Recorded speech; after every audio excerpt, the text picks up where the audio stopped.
The Seth Estrada Show. We are live on BitTube, right? We're not going to be doing YouTube for this first interview. What I'm going to do is I'm going to take the recording that we have right now, and I'm going to do a highlights edit for YouTube. So I'll streamline what's published there. I wanted to test functionality, so yeah. What better way to do it? And I figured it would be, it'd be helpful for the platform to see an interview with you also. Exactly. Okay, so living. So where in the world are you based? They're on the Canary Islands. Oh yeah, okay. Yes, but I'm actually right now in Berlin, in Tegel, and I'm building there the new headquarters. So the plan is to move the administration, support, and preparing contracts with TV stations in Berlin, and leave the development team in Canary Islands. Big move. Yeah, for sure. The main problem right now here is that for TV stations, it doesn't get in. Nobody's going to do a contract, or no huge company is going to do a contract with a Canadian company. That's a little bit weird. So we need to move to somewhere like Berlin, Germany, startup city, and to go forward. Hey, I can see you. Okay, awesome. All right, so that means we should be live.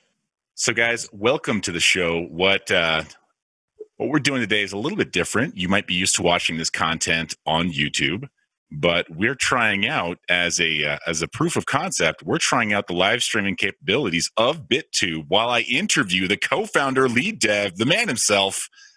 Hello, Saber. It's Saber. I'm sorry. Yes. Everyone calls you Saber. You know what's funny? It's just like I'm a Spanish speaker, and so when I see a name like that, I'm like, was that intentional? Not sure. Awesome. Okay, so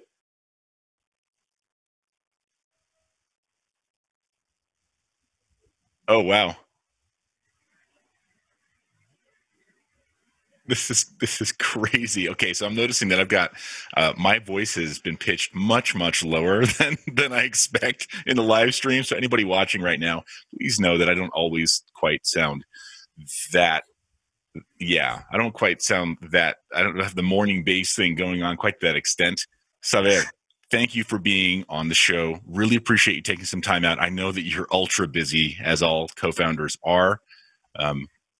But appreciate you spending this time to talk about the platform, to talk about coin.bit.tube, the rebrand from IPBC, and some of the other questions that I know many members of the crypto community have, but maybe were too afraid to ask or didn't reach out to do an interview and ask. Perfect. Thank you that I'm here. Well, it's always a pleasure to be able to talk directly to co-founders and directly to development teams because it clears up so much confusion. And that's definitely true.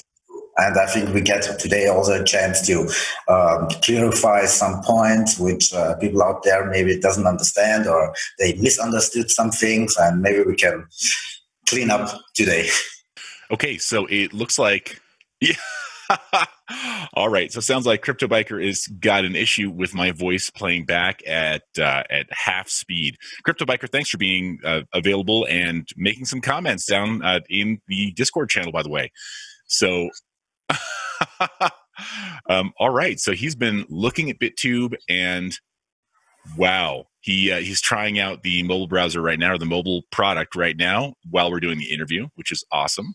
And yeah. So he's excited that there is an alternative, viable alternative to YouTube with no pre-mine, no ICO, and then a working product, which is kind of the biggest thing, right? Something that's usable. I mentioned to my viewers the other day, they saw me live importing all of my YouTube videos, my YouTube catalog over to my brand new BitTube channel. And it was that fast.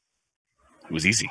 We put a lot of attention to it, to implement it, to make it easy, especially for mainstream. I mean, we are not talking all of the time about crypto people, so we need to keep it easy, simple to go mainstream. And I mean, it's hard work, and I know that we have still a lot of points and improvements to do and to prepare, but obviously I think we are in a good state. I mean, we should maybe not forget that the project is right now just 4 months old, and some people even doesn't know that it's only 4 months here.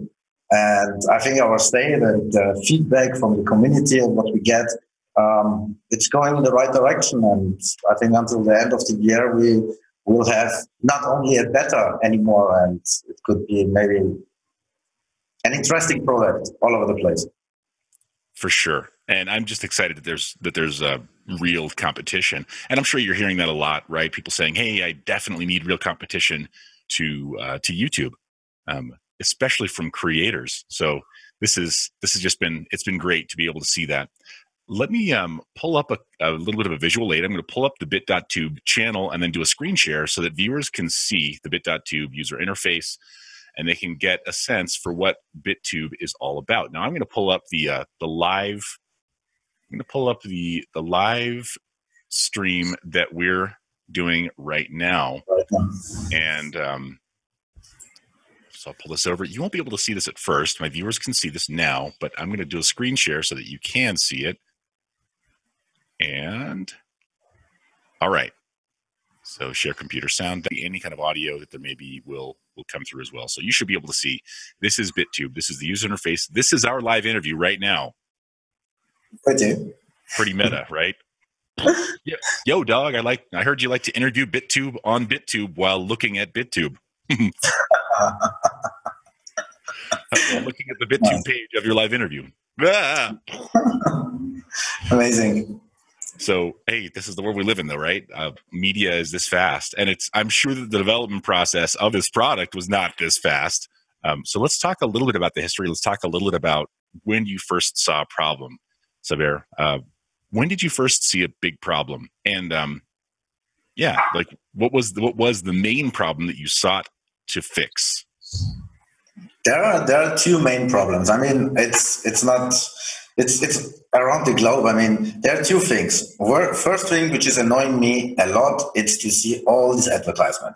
I cannot watch it anymore. I'm tired of it, and I can understand even YouTube that they are pushing more and more and more advertisement on their platform.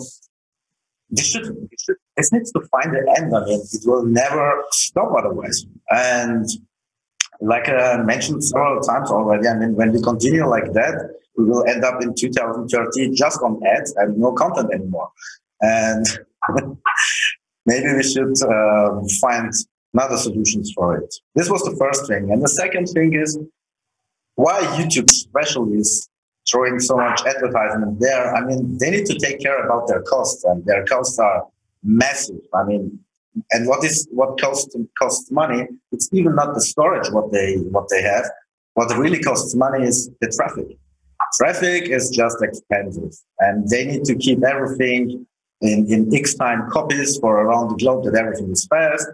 And this IP traffic is just incredible. I mean, in 2007 or 2008, they had just 360p videos. So there was no talks about HD and all these things. And since we have HD, full HD, 4K, and so on, they need to deliver much more traffic. Not only that, I mean, I think YouTube. I've got some friends that are creators, and YouTube is in fact the only platform that supports ultra, the highest definition video out there, 8K rasters. So, right. So for anybody who's creating an 8K, maybe shooting on RED cameras, I have a friend that does exotic video from like Costa Rica. Will travel into the jungle, into the interior of Costa Rica, and shoot footage of these rare animals in 8K on a RED camera. The only place he can publish that full 8K today is on YouTube. I don't think he prefers that, but that's the reality. Exactly. And now imagine the other side, how much money it costs just the traffic which it gets from YouTube. You know, and that's the point why YouTube is throwing so much ads there, because they need to have somehow support all that. And I'm sure the quality stages will not stay here. I mean, it will grow and grow, and by the end, we need two solutions. One of them is to find another monetization system, and at the same time think about how networks should maybe work. So when 1 million people are watching the same content, maybe they can participate on it on with their resources. And this is what we are trying to do. I mean, we are forking now. By the next month, we get the airtime in place, or you get paid even by watching. And people think it's for free, but it's not. I mean, by the end, you're participating to the network. You're sharing your resources. You're sharing your bandwidth. You're sharing a little bit space of your storage, and this is by the end a huge community. And the results of it are: you get paid for watching. Creators get a little bit better paid, and at the same time, everything is ad free. These are the results of it. And 2017, I saw it and I said, okay, it's time to change it. And it took us 1 year just to develop the real peer-to-peer system behind it.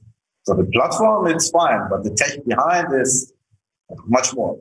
Right. Let's talk about that. As far as some technical hurdles that needed to be solved, I'll ask a project, why a new fork, why a new token, algo, or platform. And in your case, I think the need is I think it's fairly self-evident. So from my own personal experience, I attempted to use a competing platform that leveraged IPFS and then Steam. And yes, I felt like it didn't offer as much by way of live streaming. And then it still doesn't offer the competitor that I'm talking about. And d.tube is the one. People are talking about d.live as well, being a solid competitor that uses Steam, but also IPFS as the core technologies. But I tried out d.tube because they had quite a bit of traffic, right? People were actually going there. Adoption was high. But then I looked at it and thought, okay, well, I can't live stream. And there are a couple of quirks in terms of uploading to IPFS where I was getting maybe a 20% success rate in uploading my content. It just was not working. Just was not going live. There is a problem.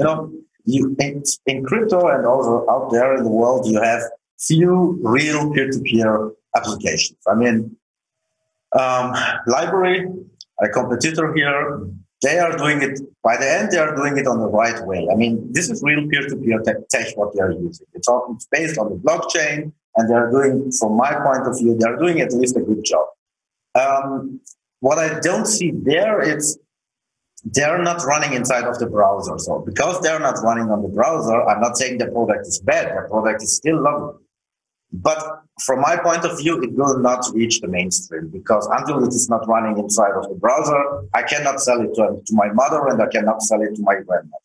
So when they're able to port it to the browser, they're done. They will be definitely successful. This is my point of view. And there are other projects which has nothing to do with crypto. These are platforms like BitTube. They did it lovely. I mean, they have real peer-to-peer there inside of the browser with web-torrent technology, and it's amazing. d.tube, I'm sorry, but d.tube is disturbing. I mean, they're selling something which is not true. There is a difference when you use IPFS and how you use IPFS. To have an IPFS, there had to be a difference in application because every time that I've tried to work with d.tube since my first uploads, it has been 20% success rate in uploading my content or worse. In some cases, I'll go days without being able to upload. So I said, all right, it's not usable for me. Exactly, and there's the point. I mean, there are even other. I have seen a lot of white papers now, especially in the last month. They are claiming all IPFS. But to get IPFS decentralized, you need to do it the right way. You can run an IPFS service on a server. So, I'm sorry to interrupt, but if I could ask you to move your microphone just a little bit closer to you. Yes, sure. Yeah, I'm actually getting a lot of the room tone and echo and less of your words. I'm sorry. Okay. The point is how you use IPFS. You have two options. You can take the IPFS service and you can put it on your own servers and you can upload there and they react like a gateway, Seriously, you should not call it decentralized because it's not. Until it is on your servers, it's not decentralized. Even when the IPFS has been built to be a decentralized system. But until you receive and you upload to your own servers, I'm sorry, but you're not better than YouTube.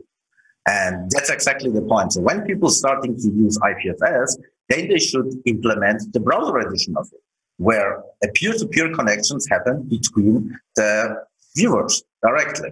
So here, I'm missing that here, and I'm not saying the product is bad or whatever, but they should rethink it a little bit, because okay, so this calling something decentralized doesn't mean that it's decentralized.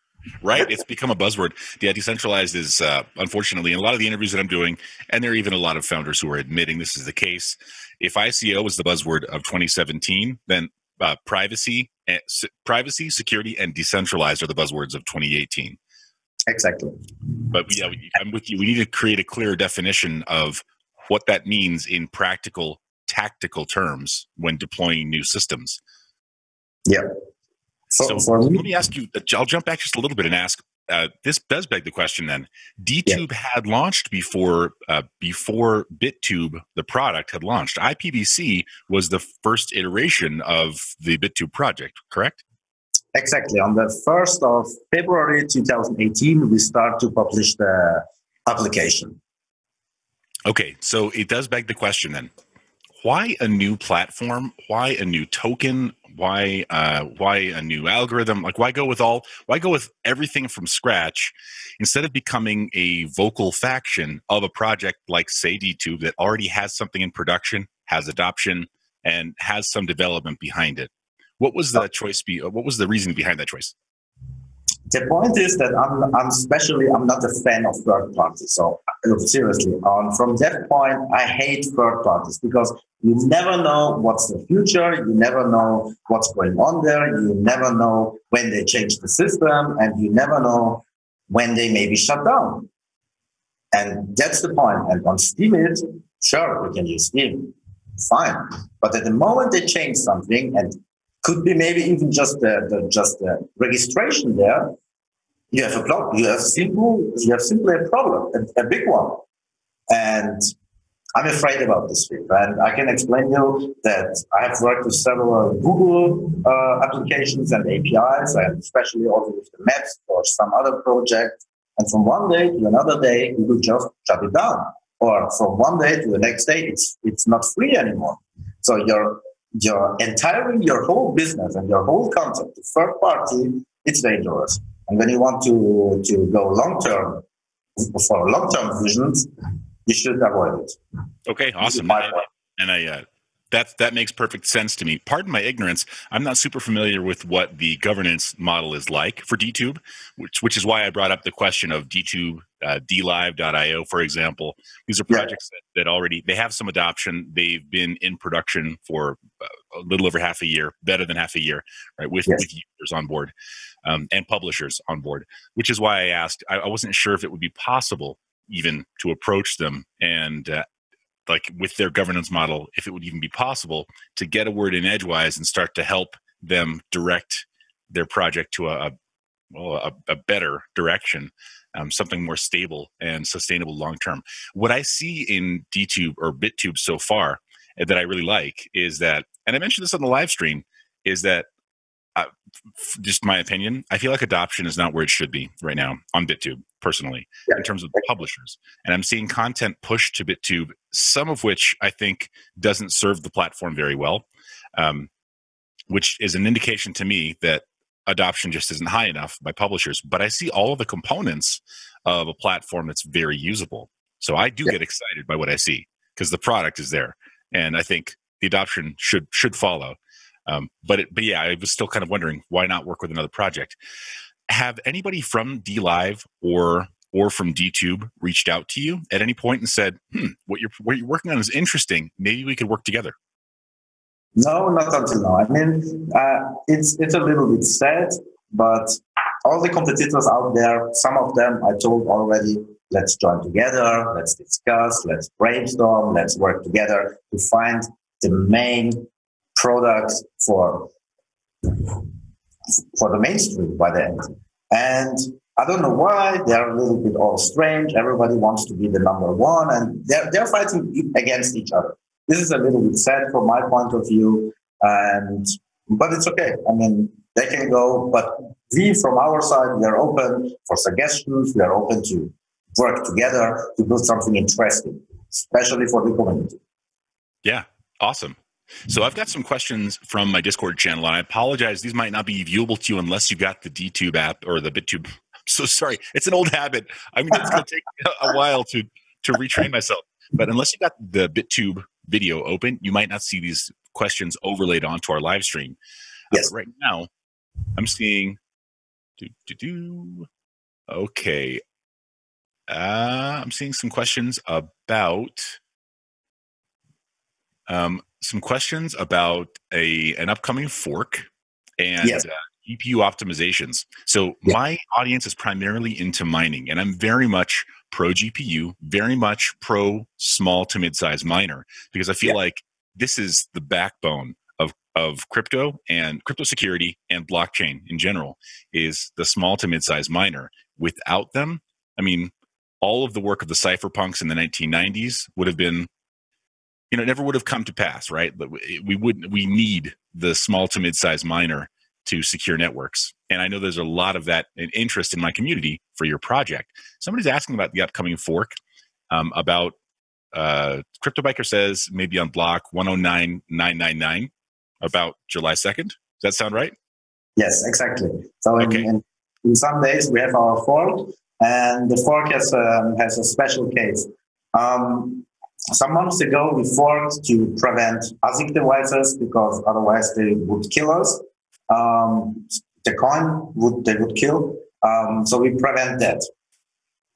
Okay. But after this fork, we were switching to a Kryptonite Lite version, a custom version from our own. And very soon we see that some botnets are entering the system. And then we see massive hash pumps all over the place. And they are dumping. I mean, they are daily miners which has free energy, free stolen CPU power, and it's hurting us. I mean, beep, us, and we need to prevent it. So, and this fork is a special version. It is basically based on the Kryptonite heavy algorithm, but it's optimized, especially with community developers, which helped us a lot. Big thanks to them. And this new fork will prevent ASICs, botnets, CPUs are not any more efficient. FPGAs are not efficient anymore. So we say, okay, so you realize that I have David Stanfill, the GPU hoarder, who's writing custom bit streams for FPGAs on my show later today. So right now, so coin BitTube. Oh, gosh, what do I call it? Just tube coin? Tube, yeah, tube. So tube will be FPGA resistant as of July 2nd? I would not call it resistant, but I would call it inefficient. It is definitely not efficient to mine it with FPGAs. Interesting. Our point is we turned off RS, so there is no hardware RS anymore. And this is necessary, especially for FPGAs, and we kill it. We just kill it and we say, no, it's enough. And we just say, GPU miners. The GPU miners, we want to have them. And because of all these changes and optimizations we did, there is even another nice side effect. We realized very fast that big GPU farms has mostly old GPU cards. So that they are running with just 2 gigabyte RAM or 3 of them. Even these devices are inefficient. So when you want to go for mining, you need new, good GPU cards with minimum 4 gigabytes or 8 gigabytes or more. Otherwise, don't try it. Wow. Okay. This is awesome. Well, I mean, we'll have to have an offline conversation about what that means. I'm just going to point off screen over here. It looks like I'm pointing at Saber. I'm not. I'm pointing over at a miner design that I have that I'm very proud of. I'd love to talk to your engineers as to whether or not it is a good fit. Because I like what your project, where it's headed. I like the direction of it, and I'm personally benefiting from it right now on the platform at this moment. So it's pretty great so far. I try not to be too much of a fanboy in these interviews, but I'm having a hard time not being one for BitTube.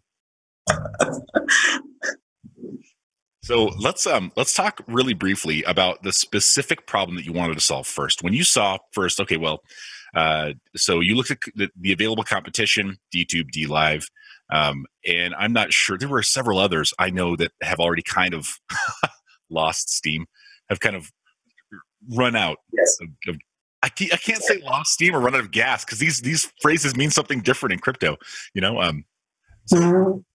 Right. So Yeah. There are some other projects that have just sort of not continued. When you first saw the need to launch the BitTube platform, what was the first specific granular technical hurdle that you had to overcome to make a new platform? Peer-to-peer, it was definitely to solving the traffic problem. Everything on BitTube is based on this point. At first, to solve the traffic problem, we did it. It runs very well. So it has for sure still some optimizations there, but this problem is solved. So then we enter to the next one, and this is to kill all the advertisements. So creators and viewers get paid, and we're working on that. And with the new fork, I think we have a nice chance, because we're cutting 30% of the reward system, so we can call it governance. And we're spreading it with a proof of verification system, which is a closed source, to protect it. And we're calculating airtime, how much seconds a video gets consumed by multiple viewers. And then based on this information, we are splitting the 30% reward system down. 70% goes to the creators, 20% goes to the viewers, and 5% and another 5% goes basically to us to maintain the platform and organize the marketing for the platform for the next Phenomenal. Phenomenal. That's great. I love the split sounds, certainly as a creative, the split sounds very generous. And then for viewers, they're not used to being rewarded on any other platform that I can tell. So that's awesome. I think that's this decision is based on some marketing ideas. So we think when you benefit the viewer by himself, I mean, at least viewers are driving the platform. This is one side of the coin, and the other one is the creator. So when both has its own benefits, it's fine. And the results of it was very nice, because we have now 2 official music channels right now on live, and it was really easy to sell it to them. They say, okay, when I'm doing it by myself, they need to pay probably Amazon for their CDN and for their RTMP services, so they need to pay for it to get live. That's the first thing. They cannot use it on YouTube, because as a professional TV channel, I mean, your earnings are based on advertisement. So, and with YouTube together, you need to put more advertisement in front of it. And it was not so difficult to talk with them and to explain them, you stream here, you get everything for free, and on top of it, you get even paid when you have viewers. Nice. Yeah, this it seems like a kind of a no-brainer for sure. So let's talk a little bit about after working on peer-to-peer as the first major technical hurdle, and now going into this this more innovative, in my mind, more innovative reward model for mining, and then for new block rewards as there's utilization of the platform. What problems have you found that you need to solve now? So at this point. Okay. A month ago, we had still mining. The base idea on IPFS was when you are watching something, you are mining at the same time, so the creator gets credited. Very soon, we recognize that this concept is not working very well, because a lot of people, especially viewers, are afraid about it, and we decide to find another way. So we call it now airtime, which is not really mining anymore. It's just calculating with an algorithm how much seconds you are watching. This was very interesting, because before we had maybe around 200 or 300,000 visitors per month. After cutting this out, this month we reached more than 3 million. So it's a huge difference because people, looks like, was really afraid to watch something and at the same time mine for the creator. So we cut it out, and since we're cutting out, it's running lovely. So we have much more adaptation here right now. This problem has been basically solved, but we have much more troubles. One of them is the adult section. And we start to think about this and we separate it. I mean, it's funny, tomorrow you can watch it, you will find on Bit.Tube no adult content anymore because everything is moving. Because you can try it right now when you want. You can open xxx.bit.tube. Okay, I'd rather for the live stream. I'd rather not, because for my part, I would rather have everything siloed. So, Saber, what you need to know, when I went live with my audience a few days ago in preparation for our interview, I said this is the one thing that I think is that d.tube is very much getting right, and that had to do with their with content governance, right? Being able to just say, like, look, you can upload whatever you want, but if it's not safe for work, just mark it as not safe for work. Yeah. Period. It should be that easy. Yeah, I have not listened, but we're working since 4 weeks on it.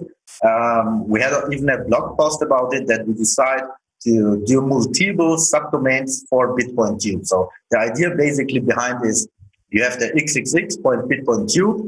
There you have all the adult content and all these things there. Then you have Bit.Tube. This is like YouTube, so regular content for creators, which is clean and it's not harming or not violent people. Then it goes even a little bit further. We are working on the kids Bit.Tube. There we have just confirmed content for kids, especially if it gets even manually reviewed, that we are absolutely sure that everything is fine. Even some other things are going on there.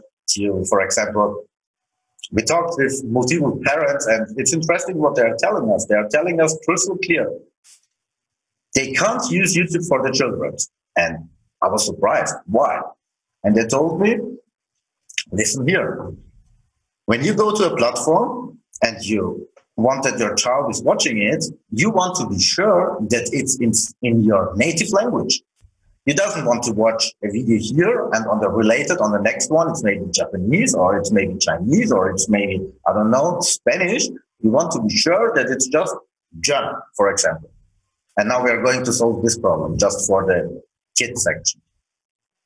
Right, that's phenomenal. I know with YouTube Kids, also another one of the big problems that YouTube Kids suffers from is actually that vetting the content has been vetting the content creators has been tricky. But that's, I think, an artifact of the age that we live in, where it seems like anytime you say, "Hey, there are children here," it tends to attract a certain kind of weirdo who says, "Oh, I want to be around children."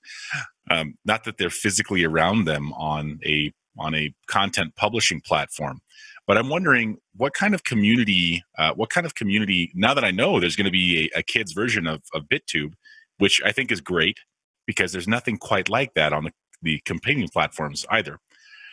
But now that I know there's going to be a kids version of BitTube, are there any plans to help with social governance or to help with a rating system, or just to help with not keeping these people off the platform, because that very much is against anti-censorship, but just being able to create a review system, even so that if someone maybe is an unsavory character away from the keyboard and maybe they're hosting live events in person and parents just don't want to be around this person, don't want to have their kids around this person, to what extent does the platform have internal review? To what extent will there be an attached platform for parents or for content producers or for content consumers to talk a little more openly outside of just the comment section? There is an idea behind here. I mean, there are two steps. First thing is, some weeks ago, we was sharing our first results with the AI, and the AI is doing some nice things. I mean, it goes and it categorizes which kind of content it is. First, it analyzes if it's regular content, if it's adult content, if it's violent content, or if it's kids content. This is a pre-selection automatically. And based on this decision, then it goes to the right platform. And there behind is a moderation system. We are building it. The moderation system is quite interesting. Especially the crypto people are asking us, what about stacking coins? Okay, we are working on it. There is coming a solution where you can invite yourself to be a moderator. You stack an amount of coins there, and based on your edition, based on your decision, if which kind the content is, if it's fine, if it's not fine, it has been done, or it's well or not, you get some penalties, or you get some points more for this kind of task which you are doing. It goes in this direction. We will release it soon, how it works in detail. Got it. Okay, that makes sense. So it sounds like then you have something in place for content curation, because it seems like that's one of the things that is probably hardest. I remember when YouTube. I mean, I was using YouTube in 2006, and I remember all of the iterations that it's gone through, all the growing pains, and a lot of it had to do with content curation and just figuring out what content even. Which content belongs where, and how do we entice viewers to stay by serving them the content that they want to find. In terms of content curation, search, discoverability, before you hit those growing pains, what's the roadmap so that the creators are attracted to your platform?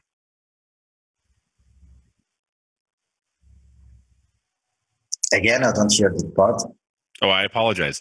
So in terms of preparing for the growing pains of attracting more creators to the platform, what are BitTube's plans to help attract, I won't say influencers because that's another buzzword, right? But just content creators, people who want to make good content. What would attract them to BitTube? There are multiple things, I think. I think creators will not move to BitTube until we have not enough viewers. That's the first thing. I mean, who wants to use or create something specially just for BitTube when there are no viewers? So we need to solve here at first one problem. One problem is to get mass adoption and get the first viewers inside. We are talking with some community members here which has great ideas, and one of them is to have something like an ICO for content creators, so to invest in them and grow with them together. That's maybe an interesting point, but it is still open, so I cannot tell you if it will happen or not. It's still in discussion. Got it. Okay, so I am just coincidentally, I'm attached to one of the, I'm attached to a YouTuber producer group here in Utah. It's one of the, you wouldn't expect it, but Utah actually has the highest number of paid YouTube creators per capita from of any state or any state in the world. Actually, if you include large states or provinces, it's more paid content creators, and I think in part because there's the family friendly content. In other parts, it's just because they make very engaging content. But I've been really wanting for there to be an alternative for this community for some time. Yeah. And so I'm wondering, this is a first for me. Would you be willing to do a separate live stream to address that group's directly and address their questions in a panel? Yes, why not? I mean, we're open for this kind of things whenever they want. Cool. That would be a private. That'd be a private panel, by the way. We wouldn't necessarily publish that one. No problem. Yeah, that would be awesome. You're welcome. Okay, cool.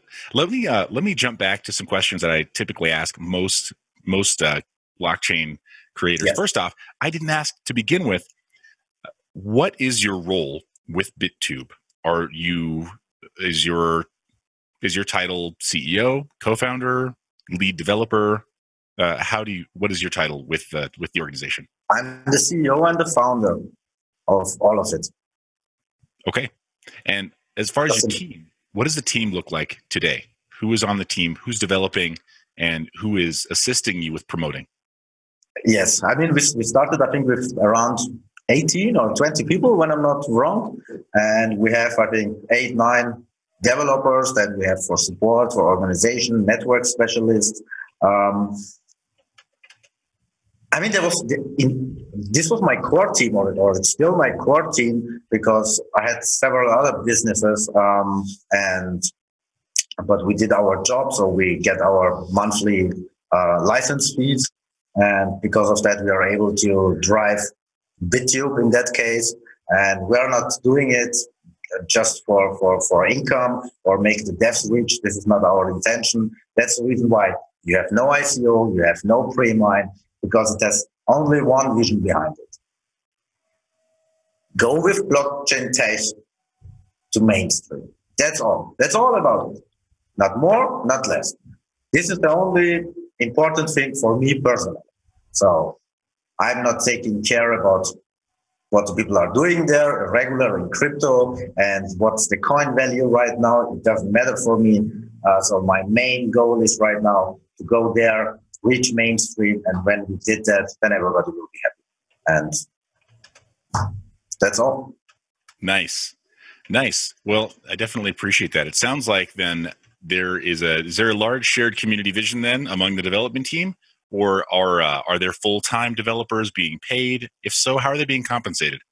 They're all full-time, all of them. 40 hours every week by week. And this is exactly the reason. Maybe when community members, I think, realize that already, that every Friday we have an update routine. So every Friday you get news. Every Friday something has been changed. Every Friday you get some new surprises. And all this is only possible because they're working all full-time, all of the time, day and night. And it's great because since 1st of February, when we launched the project, a lot of people joined us. In the beginning, the team was locally on Canary Islands located, but now we have people from Thailand, we have people from Canada, we have developers from India, and they're joining us and they're working with us all the full time. And that's quite good for us. Awesome. Okay, well, what I'm going to do, pop up in a screen share one more time, and let's bring up, where would I find the development team? Would that be on coin.bit.tube? Yes, exactly. Okay, phenomenal. I'm going to open that up then, and I'd like to just get a visual on the team right now. So there you are. Nice. I probably should have used that picture. I'm so sorry. It has you. Change that a little bit. I'll change that thumbnail out. So I apologize. A great portrait. But there you are. So designer, founder, BitTube, meet the team. There we go. So I kind of had to search for that a little bit. Okay, it looks like you've got a video of the team, and there's a but when you go back inside of the white paper, you have it too. Okay, great. And I'll so I'm wanting to find those things fast, and there we go. Yeah. I'll open it up here. So I've got the BitTube white paper open right now. Monetize your content, no ICO, no pre-mine. Purposes document, explain BitTube, define the vision of future, introduce the team. Hey, here it is. Great. So I might go over this separately from an interview, but as far as what motivates a BitTube developer, they get up in the morning and they think, all right, I love developing for BitTube. What do you think drives them? I think it's the idea behind it. You know, we are people can visit us on Canary Island. It's a very open mind team. They have all the same visions. You know, like I think most of the developers, they have a vision. They want to change something, and we are actually doing it. And because we get good feedback back, we are really motivated to go forward.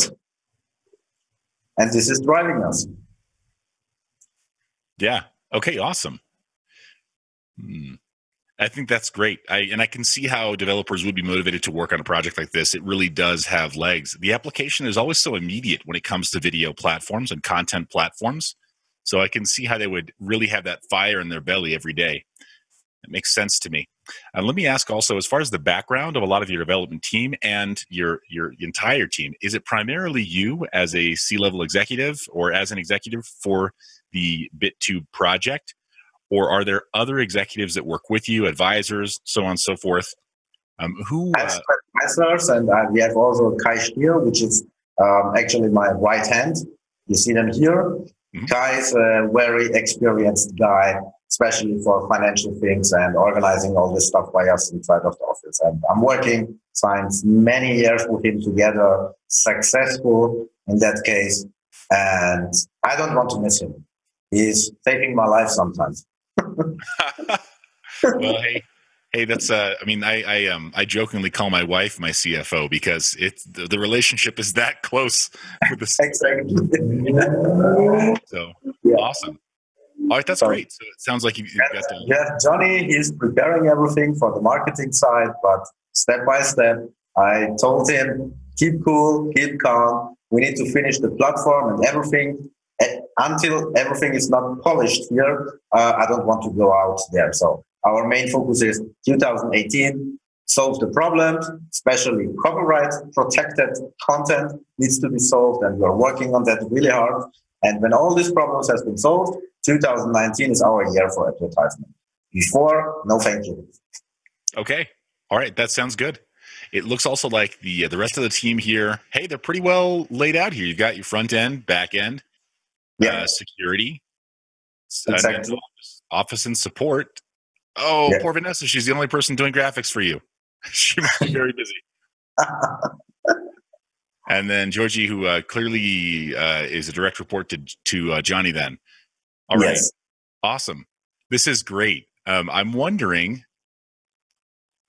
I was going to ask more about it. You have it very well laid out. It's very clear who does what. And I really appreciate that. So your advisors also, let's talk a little bit about them. Brent, Clark, Valentine, is that Heikki? He's working with us together. He has his own company in the US. And say big thanks to this guy because he was the guy which helped us to reach BitTube. Without him, it would be not possible. Nice. Okay. So he's opened some doors. Yeah. Awesome. And let's see. So these are your advisors right there. All right.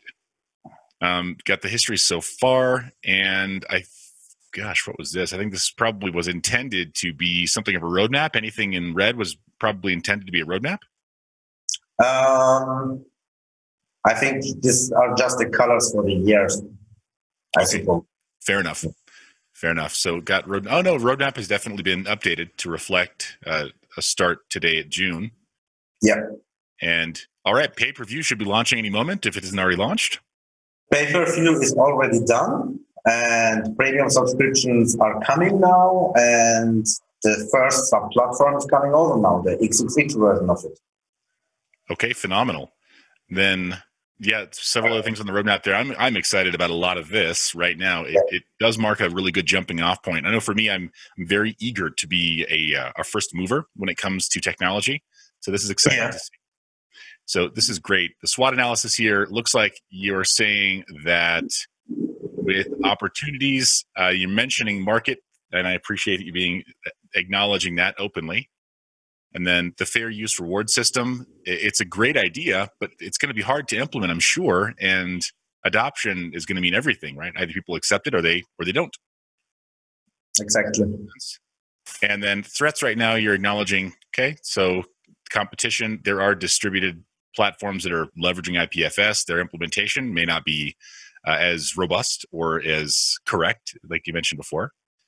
But yeah, appreciate you acknowledging all of that. Weaknesses, lack of capital. Hey, welcome blockchain startup land. It's always fighting for more runway, right? Exactly. That makes sense. Okay, so it looks like there's quite a bit about the project that's represented here, and this looks like a pretty good pitch deck, as though you were going to any other accelerators or VC firms. Is kind of what this looks like. So I appreciate the way you have this laid out. As far as the white paper talking about the technology itself, I'm just going to try to scroll down here to see if I can get a bit about what you talked about from the fork conversation, mining, and then security of the network. There we go. Viewers will do minor proof of work. So, all right. So I thought I read about this before. So the proof of work is, how is that? What does that mean from a viewer's perspective? What are they doing? What's the actual work that they're performing to secure the network? The proof of work, I mean, they're doing some routines. I mean, still like mining, but not for getting coins. I mean, not a real mining that you have with a regular CPU miner, because the new algorithm is just inefficient for it. But what he's doing is he's using 1 up to 5% of their CPU capacities, and it goes there and he tries to verify that you are a real viewer, or better, you're a real human. You're not a bot. You're not a machine which is trying to cheat us. So we have over 50 different algorithms implemented there to define when you are on Bit.Tube to calculate the airtime, to check if you are really a human, and how many sessions you have opened, how many times you are logged in multiple browsers, how many sessions you have opened on the same IP address, or are you maybe in a VPN network, and all these things. To measure all these things, we are sharing it against all the viewers, do some calculations, and one viewer is proving another viewer if he is really real or not. Okay, phenomenal. I know that was one of the biggest growing pains of YouTube as they ramped into monetization when they were doing beginning their ads and beginning to do ad revenue sharing, was figuring out when IP addresses were being spoofed or VPNs were being used or multiple sessions were logged in, and basically gaming the system for views. So that's awesome. So what I'm going to do is I'm going to pull over a browser window that I have right now, because I was attempting to spoof the system as we talked to see how spoof resistant it was. So I embedded it into my blog and then ran the embedded version while also viewing from here. And I've noticed that the viewer count did drop. It sort of jumped back. Do you have some of these anti bot measures in place already, or are these on the roadmap? I'm sure we have still something still open. Okay. All right. Makes sense. Okay. So let's take a look at the proof of work that the mobile clients are doing and that any viewers are doing. You mentioned you have multiple algorithms that are going to be at play. Is that because there will be different proof of work algorithms that can be run in the browser, or is it for some other reason? We cut out the miner. I mean, the miner needs to be cut out. I mean, the world is definitely against it. I mean, it gets more worse. Apple is a good case. They just simply say, this is our hardware. I still doesn't understand the rules, but they say actually, this is our hardware and we doesn't want that somebody's mining. Finish. So this is their last sentence. And it's good for us that we switched at the right time, because after now fighting, I think, more than 1 month with them, next week the application is available, the iOS version of it. And because we have no mining there, we got an okay from them. So it's important that it doesn't mine anymore. And I'm pretty sure soon enough we will see these reactions also on Android devices. And I believe also that Chrome, I think Google is, the first one which mentioned them and say, we will try to prevent it. So they are building it inside of their own browser and they will try to stop it just easy. Okay. That makes sense. So then are your efforts to get ahead of some of the developments that the Google Chrome team is doing, or help me understand where the viewer proof of work is coming from down the line? In a perfect world, what will the viewer be doing that provides security for the network? Nothing. The viewer is doing nothing for it anymore. In the new system, what you have there with the POV, it's not a proof of work in that case anymore. So you are basically not mining. It's like a simulator, and where we are doing different calculations for it. There is no mining, even not yet anymore. So we doesn't have this problem anymore. And the viewer basically he's doing nothing for the coin network. Let's call it in that way, because he's not really mining for the coin network, but at the same time he's doing something nice. When he stays for minutes, hours case, doesn't matter, on Bit.Tube, he helps us at the same time on the other side of the network. And the other side of the network is the peer-to-peer network, and it's the storage for the videos. He's helping there out. Got it. So what they're doing is they're securing the CDN, so the content distribution network. That makes sense to me. Okay, so for anybody who's not familiar with CDN, just content delivery network or content distribution network is that the acronym there. It's different from the blockchain, but it's essential, and IPFS is intended to distribute the what a CDN normally does. And correct me if I'm wrong, but BitTube still does leverage IPFS as the core CDN technology. So yes, I mean, when you move to Bit.Tube, for example, I can show you a second. Sure. Mm-hmm. Yeah, open the panel there on the left side. Oh, yeah. Okay. And then you see there IPFS Online, and you see peers at 435 no. So you're actually right now on the Bit.Tube. You see IPFS is online, and you're connected to peers.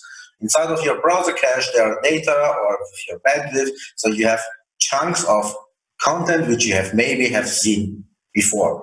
And because you're connected to the network, some other peers are able to receive this data, these chunks from the video from you at the same time. Okay. This is how it works. Awesome. Okay, that makes perfect sense to me. Also, while we're here on this page, I'm going to quickly shout out early subscribers. So Russ YPT, Joko, see you, man. Niz2310, thank you for the donation. I got 5 tube from Niz2310 just yesterday because I opened up a new account and was like, hey, I'm going to drop you some tube, drop you some coins. Drew, Crypto Biker, thank you for being early subscribers to this channel here. That's pretty cool. It's pretty cool. If you're watching this after it's been edited on YouTube, feel free to go and check out the channel on bit.tube/mineyour.biz. Because there will be content there. Most of the content that I have from YouTube already is now being mirrored over to BitTube, and I can see myself publishing here, possibly even some exclusive content soon. So that's exciting. But that's awesome right there. So down below, let me see if I can, there we go, increase font size there. But right there, but you were calling out, Saber, right there with IPFS Online showing that it is indeed running. And then all of the other contact info, terms of service, etc., that you would normally expect at a footer right there in the sidebar. Now you notice I've already gone with some theming, and just for anybody who isn't familiar with this is one of the things that for me showed that the platform that you're taking usability seriously when you allow for custom theming, specifically sort of night themes or night mode. That's a pretty big deal. If there isn't a night mode in my mind, then you don't really want users. Even YouTube had to create a night mode, if that makes sense. Exactly. I mean, the point, sometimes I think some companies are forgetting about it. It's not about what I like, it's about what the customers like. So by default, we're delivering the green color of BitTube, so because it's my favorite color. But what I like and what you like are two different pair of shoes. So give the user the opportunity to change it to whatever he likes. I mean, we want that the users are using the platform, let's say, daily 1 hour. But I don't want to force him that he's taking my colors. Right. So it begs the question, when will I get a custom background image for the sidebar? It's coming. It's coming for you. I believe that. I can see that right now, just the way the UI is laid out, that's a logical next step right here. It says choose image. Your custom one. That's awesome. Okay, so what I'm going to do now is jump back into some other questions that are a little more general. I really appreciate the walkthrough here, and I really appreciate you going back through and explaining a couple of times about IPFS, your implementation of it, and your sort of your views on the direction that the project needs to go right now. I know with these kinds of projects, ask again in 2 months, right? 3 months, or maybe some new considerations. But I appreciate you going over that right now. What I want to talk to you about is a little bit different, and it doesn't necessarily involve the BitTube platform, but it is important, and I think the community wants to know your views on this. So, top question, ASIC resistance. That's been a hot topic of debate among the GPU mining community. In your mind, why does ASIC resistance matter, or does it matter? There's a point. I mean, basically, I'm not against ASICs. I'm against about centralization. So this means, let's imagine, when you have 100 different manufacturers and they would deliver to you endless ASICs, no problem, welcome. Yeah, because everybody has access to it. Then we are not afraid about ASICs. But what we have right now, there's just a few companies which are able to deliver these devices, and their batches, I mean, you cannot buy it today and have it tomorrow. It's just not possible. Normally, they release it, and the same day everything is done, and then you need to wait another 2 months to receive the next batch. And that's the problem here. And when everybody has an access to an ASIC, welcome. There's no need to block them. But right now we have the problem that, for example, the Chinese, they're getting it, and then the guys from Spain, for example, doesn't get some devices, and this is not fair. And because it's not fair, we need to stop it because we want to have a fair network. Awesome. Okay, that makes sense to me. Especially with content delivery, you want all markets to participate in the platform, so you kind of need them to participate at every level. Exactly.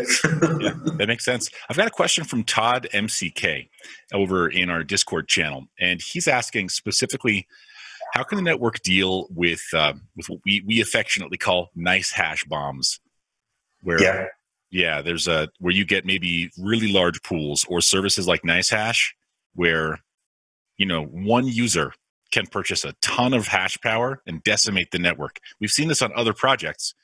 Yes. Is there anything in place for BitTube and TubeCoin?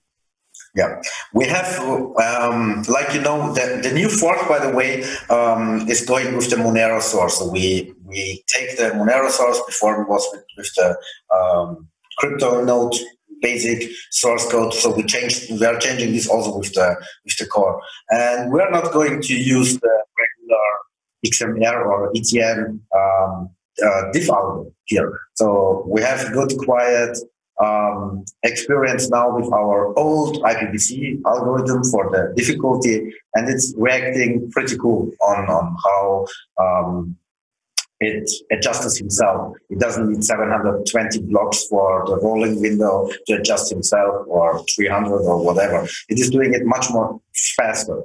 That's the first thing. Second thing, you will realize very soon that NiceHash doesn't support us. So there is no way that you go to NiceHash and you are mining tubes, in that case, with NiceHash. It doesn't support us yet, at least. Right. Yeah.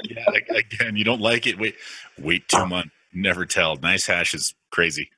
Yeah, exactly. So right now we are surviving. So our main job or our main goal is now really for the next months or with the new fork is to get more miners and more miners and more miners to have a stable network here.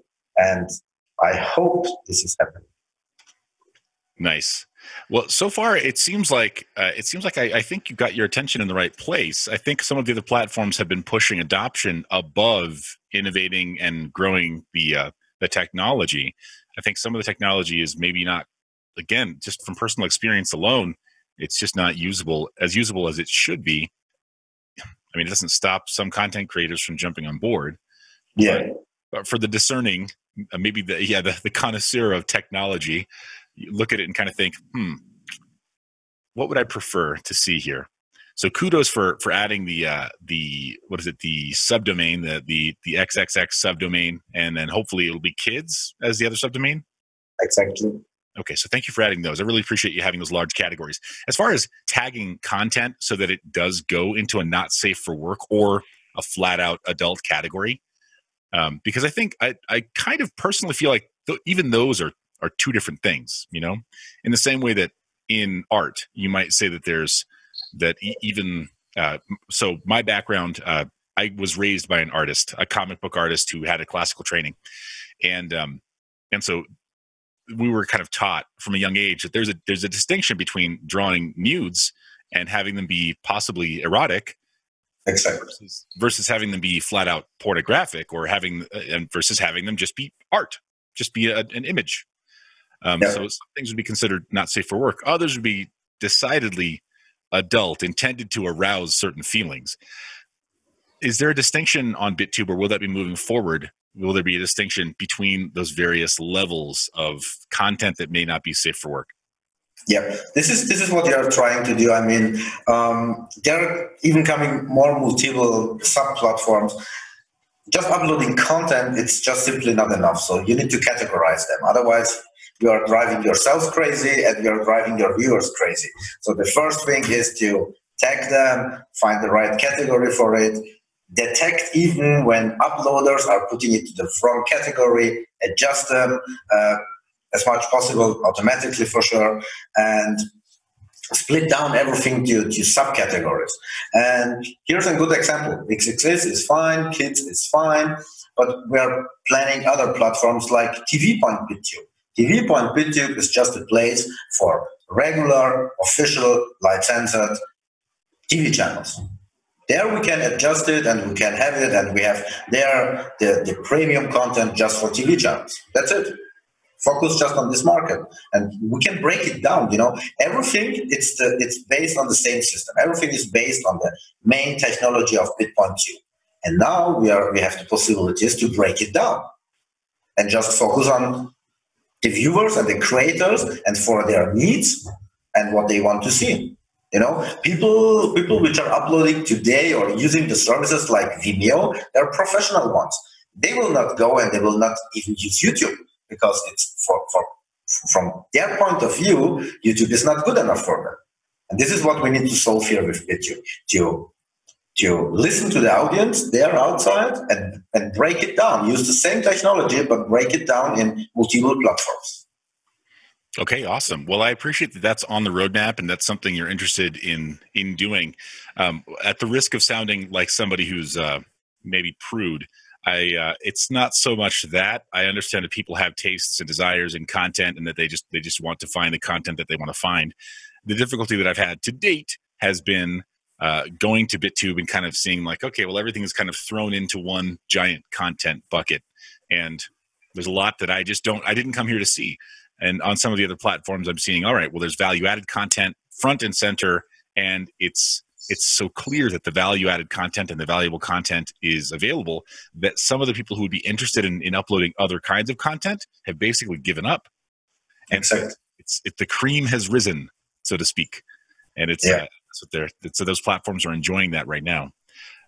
So I appreciate you going out of your way to talk a bit more about that. And I especially appreciate that that's something you have in mind. Let me ask another sort of general question that's a little bit off topic from BitTube. Proof of work in general, where do you believe it's headed? This is something I've been asking a lot of my guests on the channel because it's important to my community.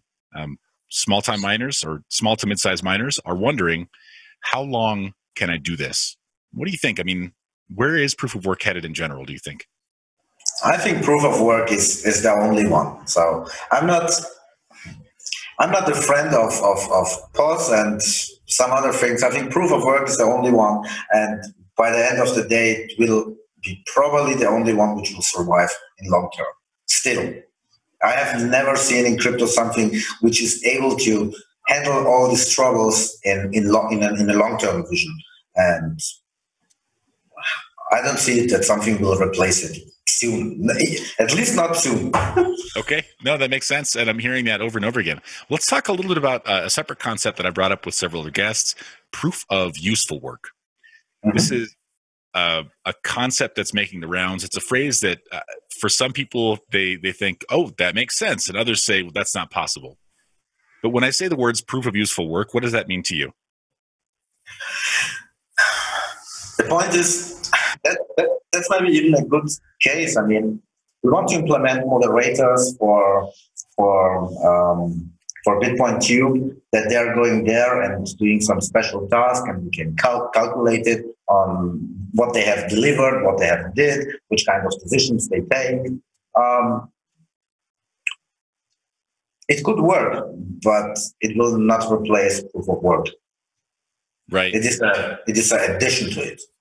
Right. That makes sense. That does make sense. We're seeing a lot of platforms, and I should have Son M on the channel soon. And I think we have, it's in the works, an interview that we're working on with Render Token.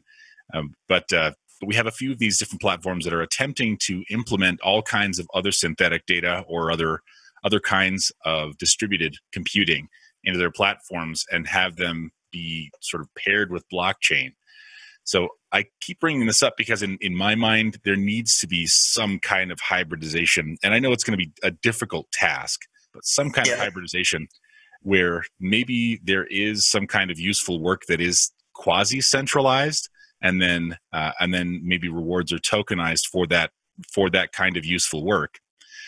So in that way, it's related to crypto and related to security, but then also a bit of actual security work in cryptographic hashing to it, so that there is a way to make sure that these devices, GPUs, CPUs, even FPGAs, this hardware that is so much better at other things, isn't only spent, doing cryptography. That's just my take on it, but I don't know. We'll see. That's a broader conversation that I think a lot of people have to be involved in to start making any headway there, because we're all focused on our own projects and different problems to solve. Exactly. But let me ask also, as far as any other consensus models, if there were a consensus model that could start showing traction and usability, Casper is really big, right? It's the talk of everything going on in Ethereum. If there were a way to see a front runner adopt proof of stake and start seeing it work, or some other consensus model and start seeing it work, what would it take for BitTube to say, all right, we see it, now we'll try that? What kind of track record would you need to see?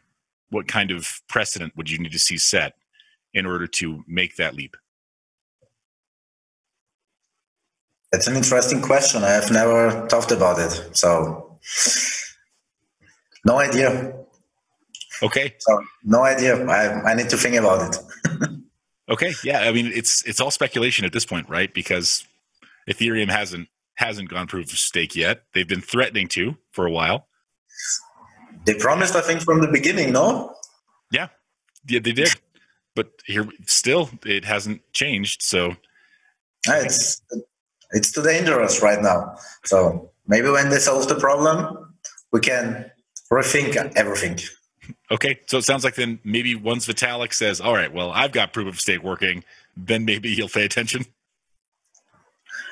Yeah, I mean, just thinking about something which is not our business right now would be a little bit maybe, it would just cost us our time, and there are great developers there. So I think it's a bad idea to focus with our resources to things which others are better maybe than us. So let them do, and I hope they're coming up with a solution and we can join it. Okay, sure. That makes sense to me. And I know you've got so many other problems to solve with your platform that makes perfect sense to me. But I ask every single project that's on the show. So yeah, that makes sense. And then here are a couple of questions that I think are probably the most important, the highest impact, and they are not necessarily related to the technology at all, but they are important, and the community kind of needs to see the answer to this question. It'll say a lot about your project and its leadership and direction. Sure. First question is, 5 to 10 years from now, when people look back at the beginnings of the BitTube project, IPBC, rebranding to BitTube, coin.BitTube, which for me, I find it easier to just call Tube Coin. Is that weird? Is that how it's? Okay. It's fine. Okay. So I'm wondering, when people look back 5 to 10 years from now at the beginnings of the project and the team and the technology that you've been working on, what do you want them to think of or remember? The name IPBC, that everything has been started with that. Okay. I'm still in love with the name, and I like it, and I know it's a little bit weird, interplanetary broadcast coin. Yeah, I know it's even funny, but I mean, seriously, think about it. In 20 years, 25 years, maybe we are on other planets. No idea. Maybe we are not so far away from it. Well, hey, the first chartered flights around the moon are going to be in less than, I want to say less than 18 months. Yeah, exactly. All these are possible. I mean, it's a decentralized network, but I can understand our community and our viewers. They put some pressure on us in some suggestions and decide, okay, this name is not for mainstream. And we decide it's fine. Even when we love the name IPVC, we will put it to the side and we will change it. I mean, this is what we need to do. I mean, our focus needs to be mainstream. What we like or not doesn't matter in that case. Yeah, it's true. Got to give the people what they want.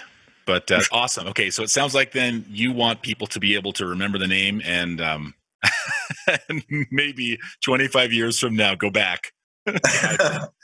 Yeah, or maybe somebody starts one day to build the IPVC classic version of it. I don't know. Well, it's crypto. Anything can happen. Cool. And then this is the most important question. And it's, I'll just warn you, it's kind of a trick question. But when are you going to transfer me the $25,000 worth of Tube coin that you promised for this interview? Now? That was too easy. So it's a joke. So for anybody who's maybe new to the channel, or maybe anybody who's just tuning in to this live stream on BitTube, I do not extort coin founder interviews. So nor do I accept paid interviews for coin founders. I feel like this needs to be a community service. This kind of conversation has to be a community service, or it cannot maintain objectivity. I mean, I'm already a little biased as a content because of the nature of your project, but it cannot maintain objectivity or be free from bias if these kinds of interviews are paid. Product reviews, that's a little different. I think it's probably okay to do a sponsored product review. But I feel like these kinds of interviews, again, for the record, did I furnish you a list of questions that we would be talking about? No. And did I offer to allow you to edit my video before I go live to YouTube? Nothing, and it was lovely. I mean, there was no preparation here. There was no upfront talks here. Just an appointment. Yeah, to keep it natural. Yeah, and I really appreciate you being open to that. I know some teams are deathly afraid of that. Like, oh no, you might ask me a question I'm not ready for. Yeah, just this is how it is. I like it. I mean, I think it's easier for you and also for me that we doesn't need to do some preparation of question and answers and all these things. And I think it gives everything a more natural flow. And I like it. Yeah, awesome. So I really appreciate you being willing to do this interview. Really appreciate you taking some time. We've gone for about an hour and 15 minutes, live for about an hour and 10. So I really appreciate your time. I won't take up any more. But where's the best place for community members to find you and to find other developers to ask questions, maybe to contribute and to vote on different directions that may be directed by the community? Is there a Discord channel, Telegram? I think the number one is definitely Discord. On Discord, I'm even online by myself all the time. On Telegram and Twitter, not so much, especially not on Twitter. I'm not there. But Discord is the best place to get in touch with us or with the developers directly. Okay, phenomenal. I'll make sure to include a link to your Discord in the description when I publish on YouTube, and then revise the description here on BitTube. Appreciate your time, Saber. Thank you. Yeah, thank you very much. I like it. It was funny. Hey guys, Seth here. I wanted to personally thank you for watching this interview all the way to the end. You're the reason that I go through the trouble of setting up these interviews, and it means a lot to me when you watch all the way to the end. I know it means a lot, of course, to the projects that I interview too, because it gives them an opportunity to talk about their strengths and really for them to tell you in their own words what their projects are all about. And I know that's why you show up. I've been getting a lot of positive feedback from the community about this interview series, and it means a lot to me. You're the reason I make these videos. So if you haven't already, please hit the subscribe button. Please click the bell icon so you're notified when stuff comes out. And consider joining us over on the Discord server. We have a lot of great conversations going on over there about mining, about cryptocurrency in general, about rig troubleshooting, GPUs, FPGAs, ASICs, different pools you can join, plus a wholesaling area where if you have old equipment, you can buy and sell. It's pretty darn cool. I appreciate your support. You're the reason I make these videos. I love your face. See you in the next one.